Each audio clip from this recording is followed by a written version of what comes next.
సీతకి రాముడే సొంతమయ్యే చోటిది, నేలతో ఆకాశం మీయముందే వేళిది. మూడు ముళ్ళు వేస్తే మూడు లోకాలకి ముచ్చటొచ్చినమ్మా. ఏడు అంగలేస్తే ఏడు జన్మాలకి వీడదీసిందమ్మా.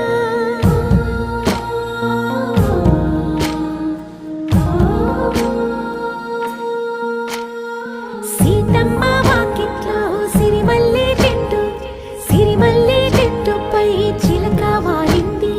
చిలకమ్మ ముద్దుగా